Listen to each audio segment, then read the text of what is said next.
Hi friends, welcome to my channel. ఇక ఆనంద దేవుడి దగ్గర దీపం పెడుతూ ఉంటుంది. ఇక ఆ దీపం ఎన్నిసార్లు పెట్టినా అది అయితే ఆగిపోతూ ఉంటుంది. ఏంటి ఇలా జరుగుతుంది, నా ఎడం కన్ను కూడా కొట్టుకుంటుంది అని ఆనంద టెన్షన్ పడుతూ ఉంటుంది. అప్పుడే ఇద్దరు వ్యక్తులైతే పని మనుషుల గెటప్ లో అయితే ఆనంద ఇంటికి వస్తూ ఉంటారు. ఇక అప్పుడే ప్రీతి అయితే ఆనంద దగ్గరికి వచ్చి అంటూ ఉంటుంది, అత్తయ్య గారు, ఇంట్లో పని చేయడానికి ఇద్దరు పని మనుషులు వచ్చారు. వాళ్ళని నేనే పిలిపించాను. వాళ్ళు ఆల్రెడీ ఇంతకు ముందు ఇంట్లో పని చేశారంట కదా, ఏదో తప్పు చేశారని తీసేశారంట కదా అని అయితే అంటూ ఉంటుంది. అవునా, ఎవరు వాళ్ళు అని అయితే ఆనంద అడుగుతూ ఉంటుంది.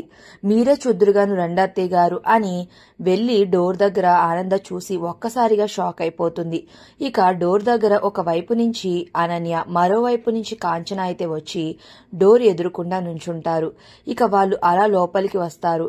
వీళ్ళని ఎవరు రమ్మన్నారు, అసలు ఎందుకు వీళ్ళని తీసుకుని వచ్చావు అని ఆనంద అయితే కోపంగా ప్రీతిని అడుగుతూ ఉంటుంది.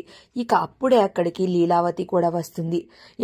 మళ్ళీ ఎందుకు వచ్చారే ఇంటికి అని లీలావతి కూడా చాలా కోపంగా అడుగుతూ ఉంటుంది. ఇక అక్కడే ఉన్న రోహిత్, దర్శన్ వీళ్ళందరూ కూడా షాకింగ్ గా అలా చూస్తూ ఉంటారు.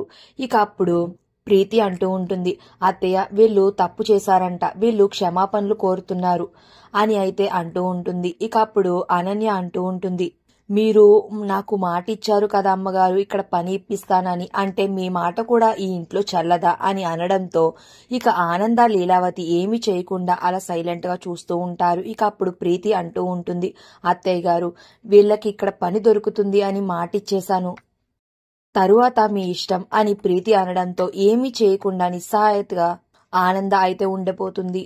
మరి ఇక నుంచి అనన్య, కాంచన అయితే ఎలాంటి కుట్రలు చేయబోతున్నారు అనేది నెక్స్ట్ రివ్యూలో తెలుసుకుందాం. వీడియో నచ్చితే తప్పకుండా సబ్స్క్రైబ్ చేయండి.